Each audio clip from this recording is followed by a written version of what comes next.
Comenzamos hoy con la última de las sesiones de esta jornada permanente de familia. Y como en todas las presentaciones, pues hoy tenemos la suerte de contar con nosotros con Gregorio Luri, pero habiendo saludado a todos los que están conectados, lo que voy a hacer es contarle antes a Gregorio cuál es la dinámica de esto. Como ves, es una mesa muy grande y allí hay, no digo que un gran banquete, pero sí algo para reunirnos en torno a una mesa. Y es cierto que el desarrollo de estos seminarios o de estas jornadas siempre son muy en familia. Pues, todos esperamos tu intervención, tú nos cuentas y luego todos en torno a medio sándwich, una Coca-Cola, lo que se tercie, y la amistad, vamos charlando, comentando, haciéndote preguntas, aprovechándote y exprimiéndote todo lo que podamos, ¿vale? Pero ese es siempre el ambiente y la dinámica de estos seminarios. Y te tenemos hoy a ti para finalizar. Yo, cuando pensamos en estas jornadas y en el desarrollo y en el transcurso, pensamos precisamente en ti para cerrar. Yo creo que este año hemos tenido intervenciones muy interesantes, muy diversas. La última fue la de Jaime Mayor, viendo la perspectiva de la problemática de la familia no solo en nuestro territorio nacional, sino en todo el entorno europeo. Contigo cerramos el seminario de este año, con esa perspectiva general en la que tú nos hablas de lo que quieras, de familia, con esa visión tan general, tan puntera que tienes siempre. Tengo que reconocer que yo a Gregorio le he leído mucho y me hacía mucha gracia para los que hoy no están aquí presentes, sino que se conectan, como varios han venido con los libros de Gregorio para que se los dedicara, porque yo creo que todos te vamos leyendo, te vamos siguiendo. A mí antes se reía Gregorio, me hizo fan precisamente Pablo Velasco, que acaba de llegar, con todo lo que me hablaba de ti, con lo que ibas aportando, yo creo que de manera magistral, en el debate, ¿no? A esa época del propio Pablo. No suelo hacer una presentación académica, porque ya te digo que es un ambiente muy familiar, muy de entre amigos, pero creo que hay cosas que sí que hay que destacar, ¿no?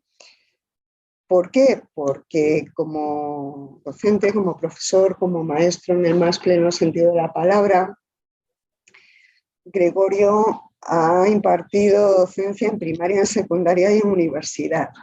En infantil no, ¿verdad? En infantil no.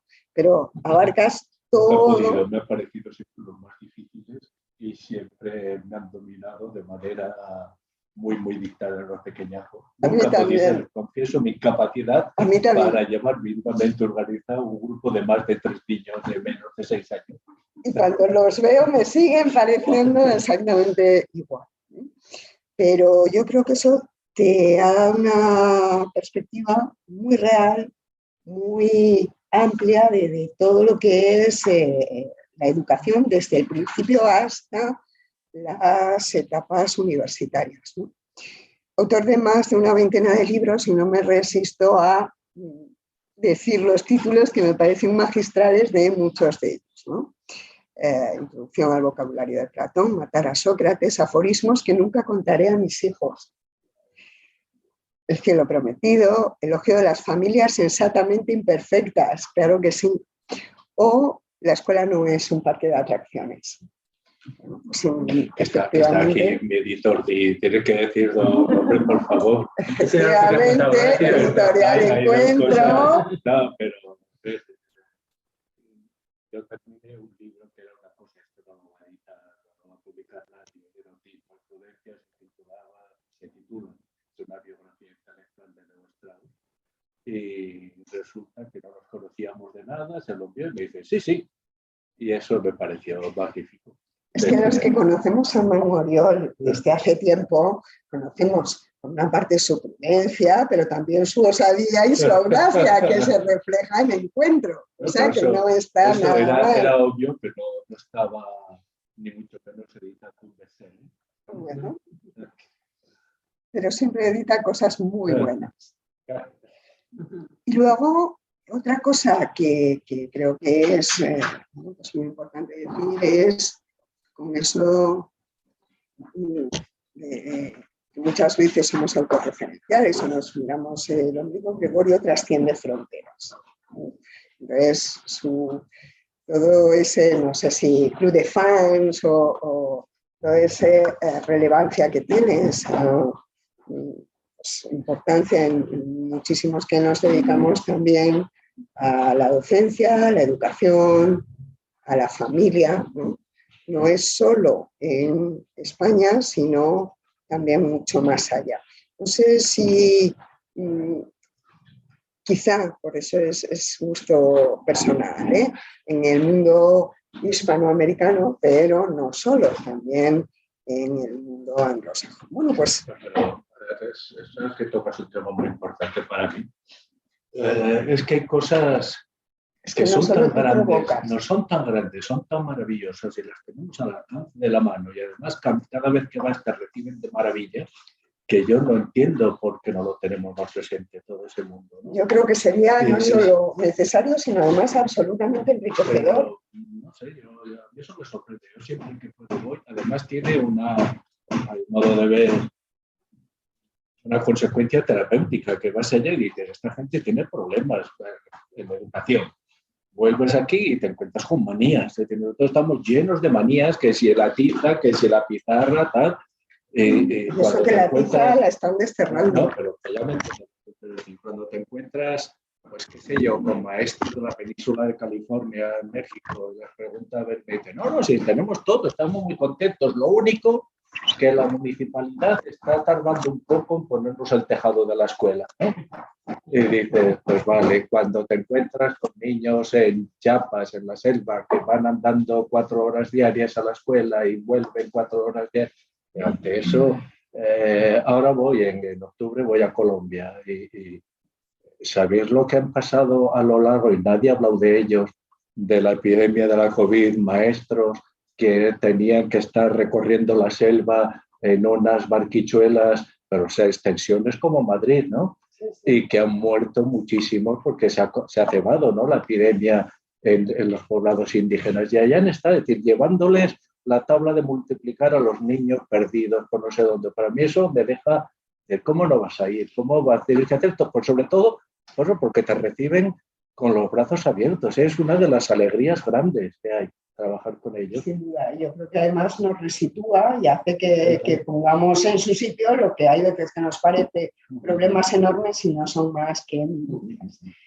Bueno, pues como creo que es imposible encasillar a Gregorio, Gregorio nos va a hablar de todo lo que él quiere y luego nosotros tiraremos cada uno del hilo que quiera tirar. Así que cuando quieras, Gregorio, y de verdad que mil gracias por estar hoy aquí con nosotros.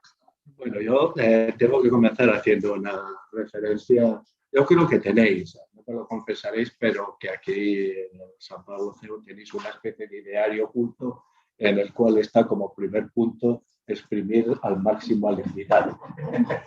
Y cada vez que vengo, pues no sé cómo se me complica la vida con unas cosas y otras, lo cual, pues honestamente tampoco está mal. Yo no sé si estaréis de acuerdo, pero me parece que a la eternidad hay que llegar cansado, que en todo caso sería un castigo, llegar descansado a la eternidad y toda la eternidad por delante.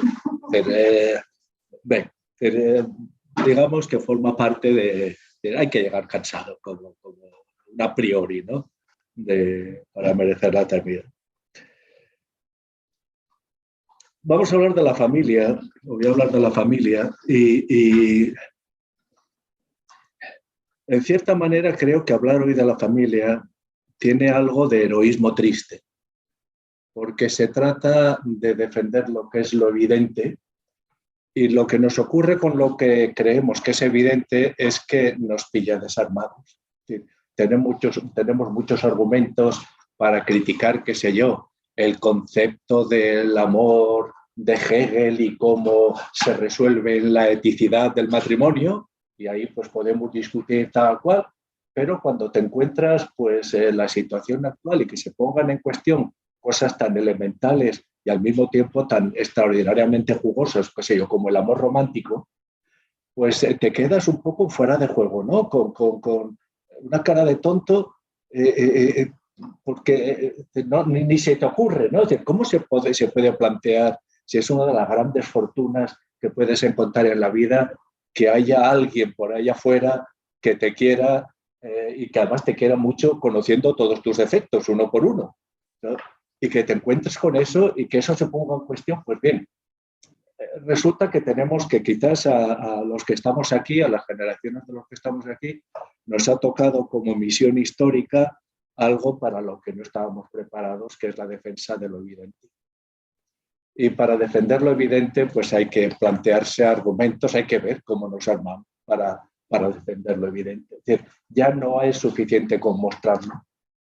Necesitas, pues lo mismo que ocurre con la prudencia no es una virtud teórica, pero hay que defenderla hoy teóricamente, ¿no?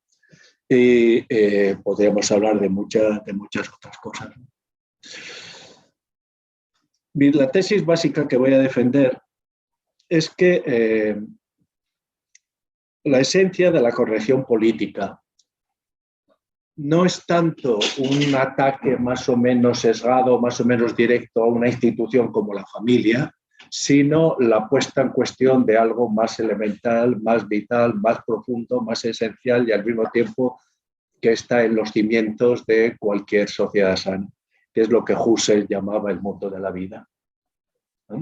En esa defensa de lo evidente, a nosotros nos toca defender especialmente el mundo de la vida con todas sus imperfecciones, con todos sus límites, con todos sus elementos que a veces nos sacan de casillas, ¿no? Que hoy venía al bajar en la estación de Atocha con un grupo de hinchas de no sé qué lugar que han estado, por lo visto, jugando aquí, y daba la sensación de una especie de sanfermines enloquecidos, y ya es decir que bueno, pues te encontrabas allá muy perdido, ¿no? Pero eso es el mundo de la vida, ¿no? Y aprender a querer el mundo de la vida con sus límites, sus imperfecciones, etcétera, etcétera, creo que es importante. Porque además, esa será mi tesis, ¿no? Que los ataques van directos contra el mundo de la vida y por lo tanto contra las instituciones que forman de manera esencial o que constituyen ese mundo de la vida, y por supuesto aquí en primerísimo lugar está la familia.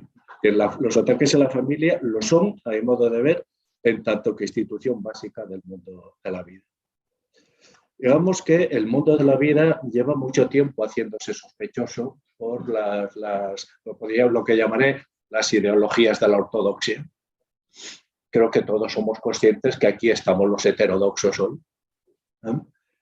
Diría además otra cosa, que la ortodoxia en su sentido más propio es la derecha rancia siempre, y que nosotros tenemos la suerte de formar parte de la heterodoxia y que hay que pensar el mundo desde la heterodoxia, porque la heterodoxia tiene una virtud, y es que te permite pensar sin esquemas, tienes que construir o reconstruir los esquemas de tu propio pensamiento, ¿no? Y creo además que hay que reivindicar. Y además, ya lo diré después, pero lo adelanto, creo lo que caracteriza el debate actual en general no es tanto la pugna de distintos argumentos de unos contra otros, sino que hay lo que podríamos llamar unas fábricas a pleno funcionamiento que se dedican a construir palabras, a sacar al mercado palabras, y que en los debates que tenemos, para cuando te das cuenta, estás utilizando las palabras exactas de quien tiene como misión, o se ha propuesto como misión, poner en cuestión el mundo de la vida. Y cuando tú utilizas acríticamente las palabras, en este caso del adversario, ya estás vencido. ¿No? Ya estás vencido. La conciencia de las palabras me parece hoy más importante que la conciencia de los argumentos. Así como lo que estoy diciendo tampoco es especialmente nuevo. De los textos filosóficos que a mí me parecen más actuales, yo pondría en primerísimo lugar las famosas conferencias de Husserl en el 30 y poco, ¿no? En el que planteaba en la crisis de las ciencias europeas precisamente lo que él consideraba. Él señalaba, es decir, desde Galileo para aquí estamos sometiendo al mundo de la vida a una reducción específica, una reducción matemática del mundo de la vida que es imprescindible para el surgimiento de la ciencia. La ciencia no es sino, si me permitís la metáfora, un efecto túnel sobre la realidad. Hay unas determinadas cosas que focaliza, subraya, centra en las relaciones matemáticas cuantificables y todo lo que está fuera de ese efecto túnel no es pertinente, ¿no? Matemáticamente. Pero eso no quiere decir que no sea pertinente vitalmente. Lo que Husserl decía entonces, que la ciencia era posible en tanto que reducción específica del mundo de la vida, creo que lo podemos aplicar exactamente igual a las ideologías modernas. Las ideologías se nos presentan como reducciones específicas del mundo de la vida, que además tienen, a diferencia de las matemáticas, se conciben a sí mismas con una vocación misionera. Esa reducción se presenta como un valor, ¿no? Después podemos comentar si queréis, esto. Podemos hablar aquí, pues, qué sé yo, de la teoría crítica, del marxismo, del neomarxismo, del freudomarxismo, de la Freisteorie, o todas, porque todas ellas, lo vamos a ver, lo que ponen en cuestión básicamente es que cuando tú dices que estás bien, no sabes lo que dices. Y eso me parece esencial, porque entonces si dices que estás bien, es que no solamente estás mal, sino que estás colaborando con un sistema opresor que tiene, eso sí, unas personas muy iluminadas que, puesto que se lo pasan mal, están en la verdad. Entonces, y esto, que puede parecer una parodia, me parece una descripción bastante exacta de lo que nos pasa, ¿no? Insisto que aquí, más que producir razonamientos, que también de lo que nos estamos encontrando es con una fábrica de términos, de palabras, que enseguida los medios se las apropian y se ponen en circulación, ¿no? Qué sé yo, el otro día veía, pues, en la puerta de la escuela de mi nieto, hablando de dos madres, y una le decía a la otra cómo sus dos hijos interactuaban. A mí eso me escandaliza mucho, porque no es más bonito jugar que interactuar, ¿no? Y hay ese interés por utilizar un lenguaje que parece más cargado, ¿no? De no sé qué valores teóricos. Pero, demonios, interactuar no deja de ser una ridiculez cuando los niños pueden jugar, ¿no? Libremente. O, para mí, una cuestión que es central y que es uno de los objetivos recurrentes de todo lo que estoy haciendo, además que también me pone muy nervioso, y es la traslación acrítica del concepto de innovación, que tiene un sentido muy claro en el mundo, pues, económico de la industria, por ejemplo. Tiene un sentido clarísimo lo que es la innovación y la innovación disruptiva. Trasladarlo automáticamente al mundo de las cosas humanas, sin ser conscientes de la reducción enorme que eso comporta, ¿no? Yo creo que en el mundo de las cosas humanas es mucho más sensato mejorar que innovar. Pero fijaos que aquí hay, a mi modo de ver, uno de esos componentes de esa creación nueva de palabras que en el momento que impregnan el vocabulario colectivo, pues lo cargan también de una determinada visión, ¿no? Hoy lo nuevo tiene más poder de convicción que lo bueno. Y de hecho yo creo que estamos asistiendo a esa sustitución de la categoría, una de las categorías centrales de nuestra tradición, que es la categoría de lo bueno, por la de lo nuevo. Y de hecho, si a una persona le dices que está equivocada, pues probablemente te dirá que es su opinión y que no pasa nada. Si le dices que está anticuada, pues puedes asumir, seguro que asumes más riesgos, ¿no?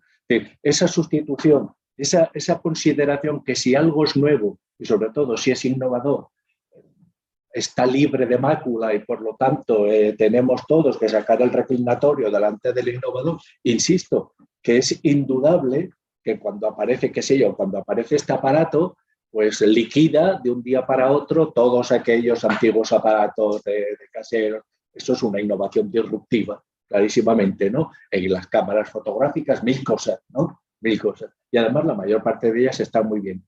Pero convertir al ser humano en un producto también de fábrica, que has de diseñar su producción para que el resultado sea innovador continuamente y sea, pues eso, disruptivo, a mí eso me pone muy nervioso.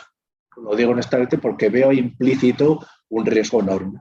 Yo creo que hay que salvar las cosas humanas, que eso es reutilizar, hablar de las cosas humanas, es hablar de antropina pragmata de Aristóteles, y es en definitiva el mundo de la vida, ¿no? de Husserl. Defender lo humano, las cosas humanas, porque, y también esta es para mí una cuestión central que desarrollo por primera vez en el erotismo y prudencia,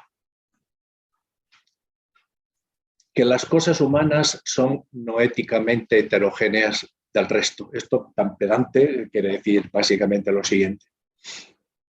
Cuando hablo de que no éticamente heterogéneas, quiero decir que las cosas humanas han de conocerse de manera distinta como se conocen las demás cosas. No estoy diciendo que ontológicamente sean distintas. Tengo mis convicciones al respecto, pero no lo presento a la discusión. Si nosotros y una mesa, un caballo y una nube son ontológicamente cosas distintas o bien analizadas son diferentes manifestaciones de fórmulas matemáticas, lo dejo ahí. Me da igual. Lo que sí que me parece evidente, no me da igual, pero en el debate no quiero que eso se centralice, ¿no? Lo que sí que me parece evidente es que al ser humano no se conoce de la misma manera que como se conoce, pues qué sé yo, un cerebro. Porque tú no necesitas preguntarle a una neurona qué piensa de sí misma para estudiarla. Mientras que si eliminamos del conocimiento de los seres humanos lo que los seres humanos piensan de sí mismos, te quedas sin conocer a los seres humanos. Y en ese sentido, pues esa creación de imágenes de ti mismo es lo que en el mundo de la vida se da de una manera natural, porque claro que hay cambios, hay enfrentamientos, hay fricciones, pero hay, digamos, una producción natural con un ritmo adecuado, con un ritmo pausado de las imágenes que permiten una autocomprensión, y que cuando eso intenta reducirlo, no por las imágenes que permiten una autocomprensión, sino por las imágenes que los que se consideran liberados te dicen a ti que has de tener para no ser alienado. Ahí es donde veo yo la distorsión y el riesgo para la familia, ¿no? Insisto en la importancia de esto, ¿no? De la defensa del mundo de la vida. Porque el mundo de la vida, y esa es la gran ventaja, a pesar de todo, no cabe ningún esquema. Aquel reclamo de Unamuno permanentemente de lo que es la vida, no cabe ningún esquema, el mundo de la vida tampoco cabe ningún esquema. Y creo que hemos de felicitarnos por eso. Podría poner muchísimos ejemplos, pero fíjense que Trump, el presidente Trump, que no era precisamente un ejemplo de persona sensible a las cuestiones de género, se encontró con que un 36% de las personas que se autodeclaraban trans se manifestaban partidarios suyos en 2016. Esto, hay artículos por ahí que volvió locos a los analistas de la ortodoxia, ¿no? ¿Qué pasa? ¿Cómo puede ser que esto se produzca? Pues se produce porque es el mundo de la vida. Y en el mundo de la vida, el principio de contradicción se resuelve temporalmente. Es decir, A y no A, pues igual no son ahora, pero no se puede dar esa identidad, pero igual dentro de 5 minutos sí. Porque hoy, ahora mismo te odio que no puedo soportarte, y mañana igual me lo replanteo y descubro, pues es una persona magnífica, ¿no? Bueno, pues ese es el mundo de la vida. El mundo de la vida, pues es aquel en el que te puedes, no sé si en Navarra, en Madrid es una expresión de abuso, pero a mí me gusta utilizarla, en el que le puedes decir a tu mujer te quiero más que pa' qué, pasando totalmente de lo que pueda decir la Real Academia sobre la estructura sintáctica de esa expresión, porque nos entendemos perfectamente, ¿no? Es decir, esa riqueza con todos, insisto, con todos sus límites, es lo que creo que está en juego. Zubiri decía en un planteamiento que me parece por lo esquemático y claro, digno de ser recordado, decía que el mundo de la vida es el de la propensión natural de la inteligencia cotidiana. Yo diría que es el mundo en el que te encuentras inmediatamente nada más despertarte.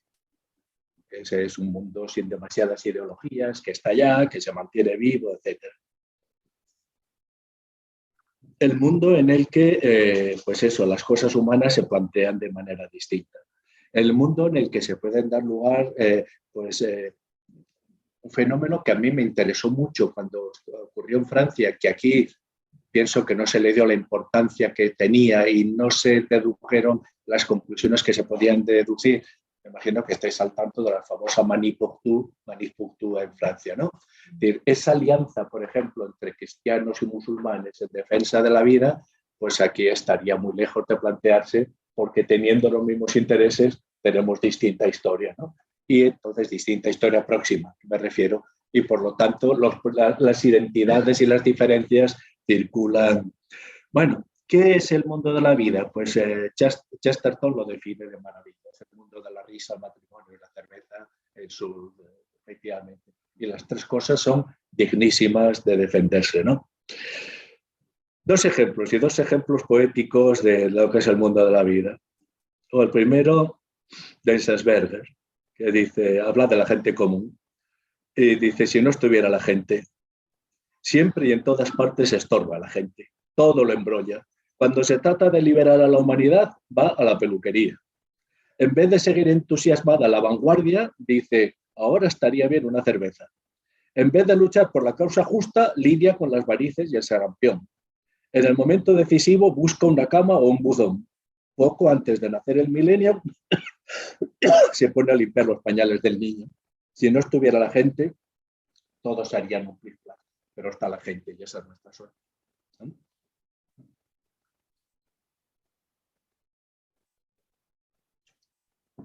El siguiente, alguien que no es precisamente un ejemplo de aliado ideológico natural, pero al que yo leo con mucho interés, Bukowski, el gran Bukowski.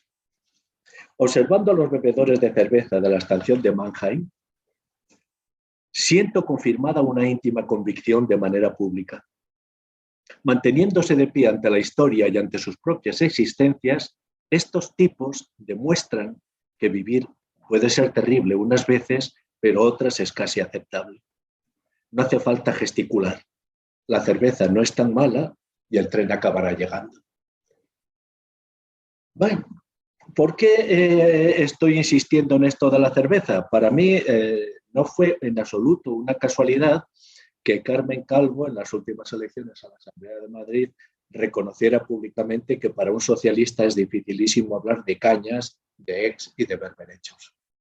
Pero si no eres capaz de hablar de cañas, de ex y de berberechos, no eres capaz de entender el mundo de la vida.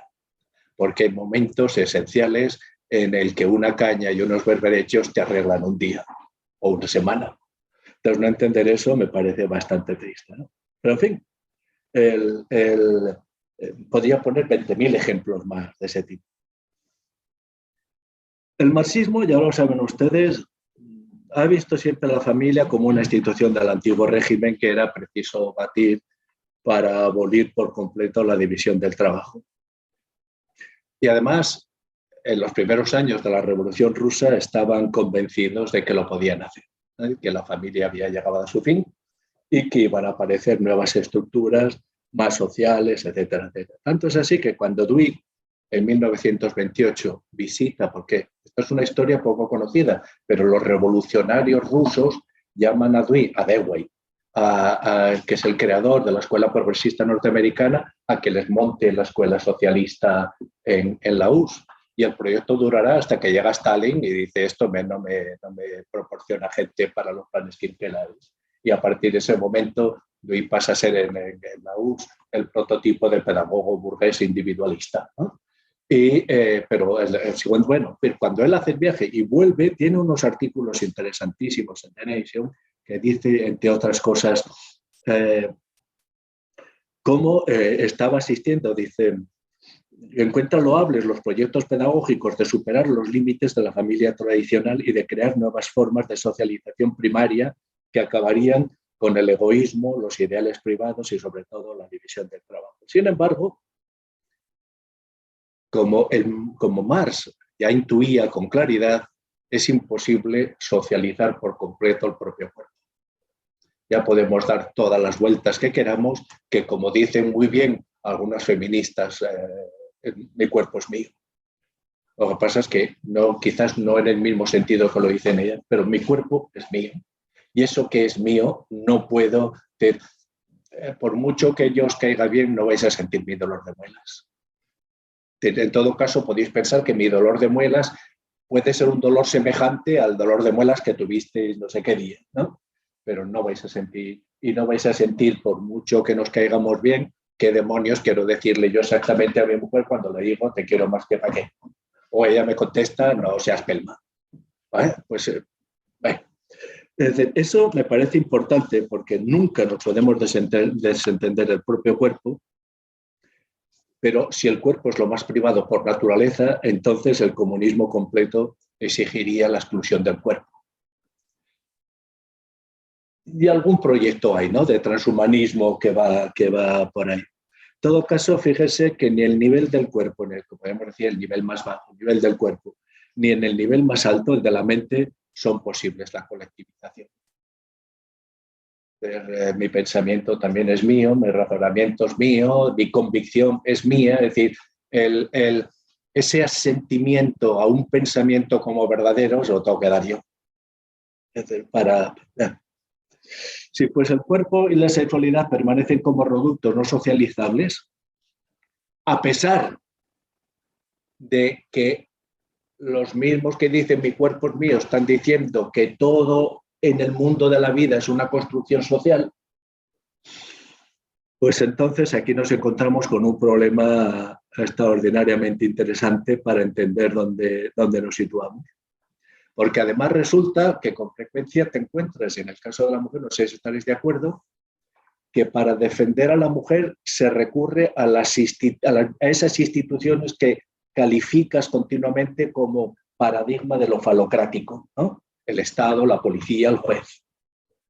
Pero en fin, cada uno lleva sus contradicciones con la clarividencia que puede, ¿no? Eso.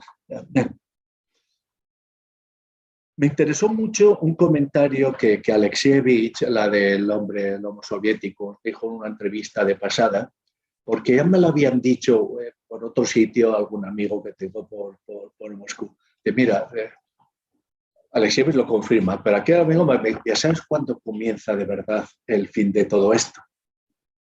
Bueno, pues con la carrera de armamentos, con tal, con Reagan. No, el fin del régimen comunista tiene lugar cuando desaparecen los pisos comunales y tienes una cocina para tu familia únicamente. Nadie te está escuchando. Nadie te está escuchando. Y ahí tú puedes hablar, protestar, ensalzar, reír, lo que sea. Hay también una intimidad asociada al cuerpo, no solo al cuerpo, pero muy directamente al cuerpo, que no deja de ser pues una manifestación muy clara del mundo de la vida. Más aún, todo aquello que acaba haciendo de la familia, sea un kibutz, sea una comuna, no deja de ser un deseo de imponer límites al mundo de la vida, de regularlo, y por lo que sabemos hasta ahora, todos esos proyectos han acabado mal. Nos olvidamos, por ejemplo, demasiado rápidamente de la tragedia que supuso las comunas anarquistas de Alemania y en concreto de Berlín. No sé si conocéis a partir de todas las teorías freudo-marxistas de que la neurosis tenía un origen sexual a partir de sería la represión sexual en la primera infancia la que origina la neurosis, en aquellas comunas se pretendía eliminar cualquier tipo de inhibición sexual, dándoles, quisieran o no, información sexual de todo tipo, desde revistas pornográficas hasta todo lo que os queráis imaginar. Si os leéis las memorias de Cohn-Bendit, en Europa, en el Parlamento, pues os encontraréis una escena para mí muy escabrosa de cuando era profesor de preescolar y un niño de preescolar le baja la cremallera en la tarjeta, ¿no? Y eso pues hay que dejarlo porque forma parte de esa desinhibición bueno, pues esa desinhibición no creó niños adultos menos neuróticos, sino, bueno, cabreados con sus padres y con sus comunas. Y podríamos decir lo mismo del kibutz. A la hora de la verdad puedes socializar todo. En algunos kibutz se socializaba hasta la ropa interior. Pero el niño que tiene miedo quiere echarle los brazos alrededor del cuello de su madre, ¿no? Y la madre que sabe que su hijo está teniendo miedo esta noche no duerme tranquila y no puede socializar su miedo de la misma manera que el niño no puede socializar el suyo. Pero en todo caso la familia burguesa ha estado ahí, ¿no? Eduardo Zamacois en el 1938 escribía en Barcelona algo que, bueno, que de una manera u otra está siempre emergiendo, unas veces con mayor claridad, otras veces con menor claridad, y es la idea de que la familia educa mal. La familia educa mal. Y como educa mal, pues entonces tenemos que buscar una institución que eduque bien. Yo en principio no tendría inconveniente si la encontrásemos. Si encontrásemos otra institución que educa bien, pues diríamos, pues adelante, ¿no? Pero sustituir la familia por el Estado no es en principio una garantía de más inteligencia. Yo no la veo, ¿no? Con ningún sitio que sea una garantía de más inteligencia. Pero en fin, Zamacois decía, lo más beneficioso para la sociedad sería que el gobierno confiscara a los niños recién nacidos y no los volviera a sus padres hasta pasados 15 años. Bueno, pero eso en cierta manera es lo que se hizo en los kibbutz. Y la experiencia de los kibbutzim, en fin. Como crítica a todo esto, a mí me gusta un argumento ad hoc, que si queréis, lógicamente, no es que sea maravilloso, pero a mí me gusta. Y de la misma manera que me gusta el te quiero más que para qué, me gusta este argumento. Y eso algunas veces lo he dicho y lo dice, imposible, Marx no pudo haber actuado así. Están en las cartas. Si miráis la correspondencia de Marx, encontráis lo que os voy a decir ahora. Marx, que no era para nada acrítico con respecto a los límites que veía en la familia para crear una sociedad nueva, que también conocía los límites del cuerpo, y ahí hay una de esas contradicciones que en él se mantiene viva y que en sus sucesores se diluye por ignorancia, porque no se plantea y no se lleva a primer plano, entonces desaparece el problema. Pues bueno, ya saben que tiene varias hijas y una de ellas pues resulta que se enamora de Paul Lafargue. Ya saben que es el que trae el marxismo a España, si eran marxistas, de otras cosas escribe, que yo estoy convencido que eso es lo que a Marx lo puso con las uñas así, el derecho a la pereza. A ver qué padre no piensa, que el novio de mi hija está defendiendo la pereza como un derecho. Me parece que, vaya, yo al menos no sé lo que le diría a mi hija, si le diría, no lo diría, me instruiría o no en su... Pero que no me gustaría, eso pues bien, resulta que Paul Lafargue, cuando las cosas van en serio, ya ve a Marx que van en serio, le escribe una carta en la que le dice literalmente, mira, muy bien, lo de la revolución está muy bien, ¿eh? Yo alabo tu impulso, pero te conozco. Y tú tienes ahí una sangre latina, caribeña, tal, y le dice literalmente, antes de establecer definitivamente tu relación con Laura, tengo que disponer de información sobre tu situación económica. Esto es un padre. Esto es un padre, a mí me parece claro, esto es un padre. Del que dices, muy bien, os queréis mucho, todas esas cosas, pero se trata de mi hija, no de la sobrina. Y aquí ya digo que me podéis decir que es un argumento ad hoc, pero un argumento ad hoc sobre un autor que se ha tomado cada una de sus frases como si fueran de inspiración divina, me parece que está en este caso perfectamente legitimado. Bueno, ¿cuáles son? Porque en definitiva estamos en esa dinámica, una desconfianza sobre la familia no educativa. Tenemos grandes ideales de una sociedad perfecta y la familia pues está como hemos visto en esos poemas, pues aquí queremos hacer la revolución y se van al dentista o se ponen a limpiar los pañales del niño, ¿no? Bueno, desde el 60 y tantos para aquí, en el momento en el que en el 68 se descubre algo que, por otra parte, que también forma parte de la historia del marxismo y que a veces no son. Cuando me tenga que parar, me lo dicen, si yo me enrollo de mala manera. Creo que nos va encantando. Bueno, en el 68 se descubre que el obrero no es fiable para hacer la revolución. Muchos estudiantes obreros unidos venceremos, pero los obreros nos van a las manifestaciones de estudiantes. Y cuando pues Sartre, recordad, hay una famosa imagen que está a la salida de la Renault sobre un bidón hablando a las masas, eran 3 los que se detuvieron a escucharlo, la salida de la Renault. 3, sabemos los nombres y apellidos de los 3, ¿no? Lenin ya descubrió que los obreros no sirven. Los obreros no sirven porque enseguida pactan. Y que si quieres hacer la revolución necesitas una vanguardia de burgueses intelectuales que hayan leído mucho, con una gran capacidad discursiva, etcétera. ¿Qué es lo que creo? Es la vanguardia del Partido Socialdemócrata de Lenin, es una familia de burgueses intelectuales o de intelectuales burgueses que quieren hacer la revolución porque, entre otras cosas, Lenin dice, uy, no hay que fiarse, hagamos los obvios y todo esto, pero no nos fiemos de los obreros, eso que enseguida pactan. Pues es lo que se vio también, lo del mundo de la vida. Entonces, hay que ir en contra del mundo de la vida porque el mundo de la vida resulta que tiene como una especie de urticaria antidogmática en su seno, ¿no? Eso que en el 68 se ve, pues que algo no funciona a la hora de buscar el sujeto revolucionario, pues nos hemos pasado del 68 para aquí buscando ese sujeto revolucionario. Hoy pues parece haberse encontrado en el emigrante, pues las diferencias sexuales, etcétera, etcétera. Pero en todo caso el obrero no parece muy interesado por nada de esto.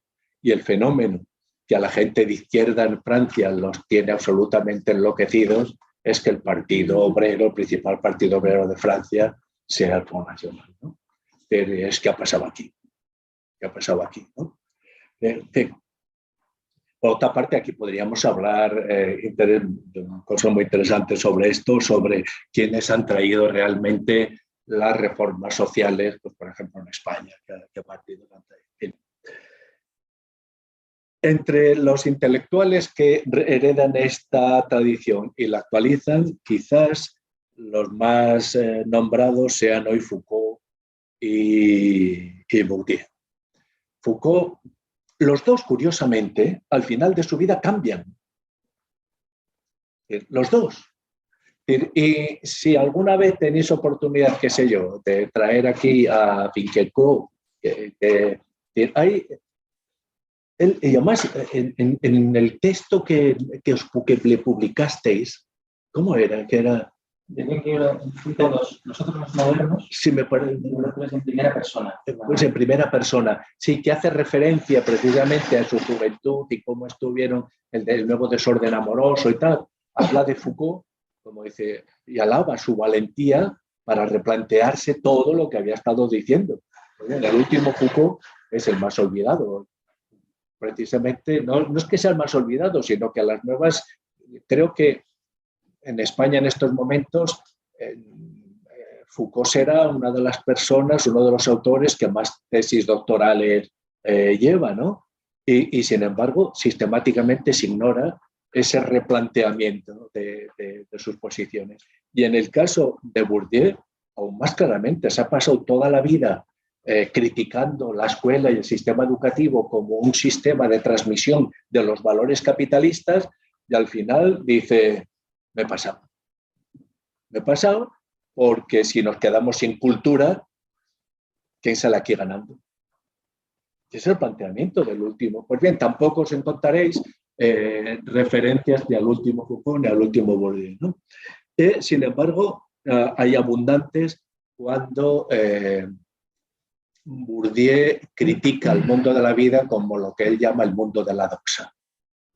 Ya sabéis que la doxa, desde Platón para aquí, es el enemigo a batir de la filosofía. Pues bien, voy a decir una fuerte. Creo que la defensa del mundo de la vida lleva implícita la defensa de la doxa. de la doxa, de la opinión corriente de la persona corriente sobre las cosas que le competen. Y hay mucha gente pues bueno, que puede tener sus ideas, sus rarezas, pero que consigue que cada día a sus hijos no les falte un plato en la mesa. A mí eso me parece maravilloso, me parece un milagro. Y podríamos poner ejemplos de ese tipo de lo que sería un funcionamiento cotidiano de gente que se preocupa por los suyos, por su familia, porque las calles estén limpias. Ahí está, ¿no? Pues ese es el mundo de la doxa. Ahora bien, lo que le asusta no es lo que denuncia la doxa, sino lo que él llama la paradoja de la doxa, y que lo formula así. ¿Cómo puede ser que el orden establecido, que aquí está pensando básicamente en la familia, cómo puede ser que el orden establecido, con sus relaciones de dominación, sus privilegios e injusticias, se perpetúe tan fácilmente? ¿Cómo puede ser que, siendo las condiciones de existencia tan intolerables, se tolere el orden que las produce? O bien estamos todos comprados por un sistema que nos hace lavados de cerebros y necesitamos a alguien que nos ponga en el camino correcto en contra de nuestra voluntad, o bien hay algo en el mundo de la vida que es más poderoso que la claridad mental de algunos intelectuales.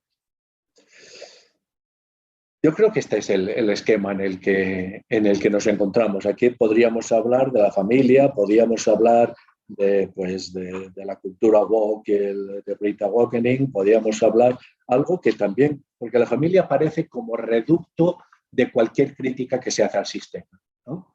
En el último listado que me encontré de lo que en los Estados Unidos se llama tan despectivamente la whiteness, ¿no? El alma blanca de los blancos, para decirnos así, ¿no?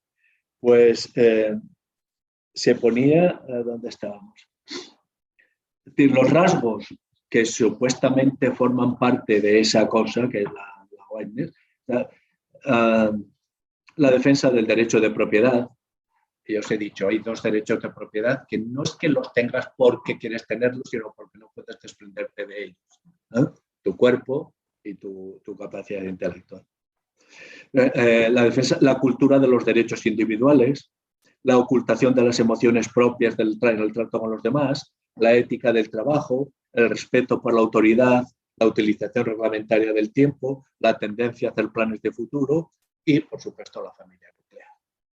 Bien, dicho esto, yo quisiera recoger algunos de los elementos que parecen elementales, lo que os decía al principio, ¿no? Cuestiones elementales que hay que defender. Pero quizás hay que defenderlas con otro lenguaje, ¿no? Y quizás hay que comenzar a producir pues, tus propias palabras. Como mínimo, porque las uses o no las uses, serás consciente de cuál es el significado y el poder de las otras. Yo creo que la familia se puede defender con muchísimos argumentos, pero hay algunos que me parecen esenciales y que creo que tienen eco cuando los plantean, ¿no? Públicamente. Primero, porque es el único lugar que nos quieren incondicionalmente por el mero hecho de haber llegado. No hay otro en la sociedad. En la sociedad se nos quiere por lo que hacemos. Y vosotros me habéis invitado con toda la cordialidad, pero si yo os hago una patata de conferencia ya no me volveréis a invitar. Esperábamos mucho, pero qué decepción, ¿sí o no? Pero no es el caso. Pero lo diría, lo que diríamos, y me parece que estáis, pero estaríais en vuestro perfecto derecho. Que vaya palizas, ¿no? Que se supone que los adultos nos valoramos por lo que sabemos hacer. Pues bien, yo diría que en la familia a tu mujer y a tu marido también le exiges un saber hacer. Y si no lo cumple, le vas a decir, oye, hasta aquí hemos llegado. Ya no te quiero más que para qué. Porque hay una continua, uno sabe, una manera de ser. Y ahora, tus hijos, ¿cuándo dejan de ser tus hijos? ¿Cuándo dejas de preocuparte por ellos? Yo le digo a todo el mundo, a partir de mi experiencia, no tengas hijos y limítate a tener nietos, que es realmente lo gratificante, ¿no? De verdad que es muy, muy gratificante. Pero mi hijo tiene 40 años y basta con que me llame, ¿qué tal? Bien. Este bien no es un bien normal. A este bien le pasará algo, no le pasará. Ahí están, ¿no? Y son 40 años. Yo me imagino pues que si yo vivo lo suficiente y él tiene 80 y me dice un bien, este hijo mío, ¿qué le pasa? Te quieres en la única institución, pero que haya una institución en un mundo como el nuestro, tan competitivo, tan duro, muchas cosas, en el que te quieran por el mero hecho de haber llegado, es un poco tonto ponerla en riesgo. Porque ¿cuál es la alternativa? ¿No? Bien, es la única institución también en la que aprendes a amar a la gente conociendo sus defectos, bien, íntimos, porque a nuestros hermanos nadie puede poner histérico a tu hermano mejor que tú, porque sabes justo aquello que lo va a poner a gritar. Y sabes aquella anécdota que no se puede contar fuera de la familia, pero si quieres, puedes hacer, ¿no? Hay una intimidad y en esa intimidad resulta que te aprender a quererse a los demás, aprender a querer al otro, conociendo cada uno de sus defectos, es lo que te permite esperar que allá afuera te encuentres con una persona así, que te pueda querer a ti, conociendo todo. Claro, eso sí, obviamente significa una defensa incondicional del amor romántico. Yo, es decir, pues los que prefieran un amor mecánico, pues allá ellos, y que cada vez me parece que hay que gastar menos energía. Por cierto, hace unos años estuve aquí en Madrid con un grupo de adolescentes y bueno, pues estuvimos hablando de todo y aparece, yo llevaba pues lo que suele pasar con los adultos, que das por supuesto los temas que hay que tratar y que les van a interesar, y yo planteé la sexualidad y me levanto la mano, ya estamos. ¿No vas a hablar de sexualidad tú también? Y digo, ¿qué? ¿No parece interesante? Ya sabemos de lo que nos vas a hablar. Digo, ¿de qué? De gimnasia sexual. De que si esta postura, que es pónselo, cómo se pone el condón, que se hace esto, todo de gimnasia sexual. Ya lo sabemos todo. No nos vengas más de esto. Y entonces planteo otro. Pero lo que a mí me interesa, que es cómo soluciono los problemas que tengo con mi novia, nunca me habla nadie. Y yo ahí agaché las orejas y dije, pues señores, tenéis razón. Así que, bueno, pues eso, allá cada cual, el que defienda la gimnasia sexual como parte de la inteligencia emocional, allá él. Pero a mí me parece que el amor romántico está muy bien. Y, en fin, no quiero ponerme cursi, aunque creo también que la cursilería es una de las virtudes del amor romántico, ¿no? Pero queda muy mal ponerse cursi fuera de tu ámbito familiar. Es el lugar también, la familia, en el que dos dinámicas que socialmente juegan en contra se resuelven con relativa facilidad. Vamos que dos dinámicas que hacen posible el capitalismo moderno y que, insisto, van en contra, es lo que podríamos llamar la ética del trabajo y la ética del consumo. Mientras la ética del trabajo te está siguiendo que contengas, por ejemplo, tus emociones, que postergues la gratificación, que llegues puntual, que no estés esperando a que te venga el interés para ponerte a trabajar, que igual a tu jefe no le gusta, que salgas a la hora, que guardes las cosas, que tengas una cordialidad con los demás. La ética del consumo, y además está publicitariamente, continuamente pues en las calles, por las mismas empresas que a sus empleados les exigen una ética del trabajo, después te piden a ti todo lo contrario, que no te reprimas, que consumas, etcétera, etcétera. Pero es que además hemos hecho de las dos éticas dos principios de la economía moderna, la productividad y la confianza del consumidor. Pues yo creo que son esas dos dinámicas que socialmente son tan... En la familia se resuelven relativamente bien. ¿Y cómo se resuelve? Pues un poco estrambóticamente, como resolvemos todo, ¿no? Un día resulta que tiramos la casa por la ventana porque un día es un día, y lo hacemos. Y resulta que te das cuenta que te has gastado lo que necesitabas para los zapatos de los niños. Y dices, pues a ver cómo lo arreglamos. Pero precisamente porque te has pasado ese día, necesitas ahora controlar un poco más la ética del trabajo. Y creo además que es la única institución que se toma en serio, no, que lo hace en la educación, en estas dos éticas, sin necesidad de teorizar sobre las mismas. Que eso es donde funcionan realmente las cosas. Bien, no me alargo más. Creo que en todo caso que es un tema apasionante, que hemos de apasionarnos, que desde la heterodoxia tenemos que construir discursos y elaborar palabras y que no hay que, es mi opinión, no hay que gastar ni un segundo en criticar cosas a gente que no nos va a hacer caso, sino mostrar con serenidad lo que tenemos. Yo sostengo, ya más lo he dicho, y esto lo tengo que decir en navarro, que una familia normal, una familia normalica es un chollo psicológico y que una familia normalica es la que gestiona sus neurosis cotidianas sin excesivas estridencias. No hay familia sin neurosis. No hay día en que no soportemos a ninguno del resto de nuestra familia, que los niños gritan demasiado, tu mujer te podría haber dicho otra cosa en vez de darte la respuesta que te ha dado, y la camisa que tenía que estar planchada y que daba por supuesto que tenía que estar planchada, te la estás planchando ahora tú, corriendo y vas a llegar tarde, ¿no? Ahora bien, una familia que lleva esas neurosis inevitables con una cierta armonía, la tocó la lotería. Dejemos las familias perfectas. Yo, mira, en el Aquinas les voy a hablar de que si es posible la familia perfecta, tenemos que aspirar a ella. Y entre las condiciones de la familia perfecta, la primera sería lo que yo considero desde un punto de vista teórico muy bien pensado y muy estructurado y con argumentos, muchas notas a pie de página, que la primera condición para tener una familia perfecta sería tener el segundo hijo antes que el primero. Y creo que estaríais de acuerdo conmigo, que eso ayudaría tanto. Pero después resulta que el primero llega al primero, que los niños nacen con más energía que sentido común, que los estados de ánimo no son controlables, y eso es el mundo de la vida. Y es lo que tenemos que defender. Bueno, pues ya está. Pues muchísimas gracias, Gregorio, porque yo creo que ha sido ameno, divertido.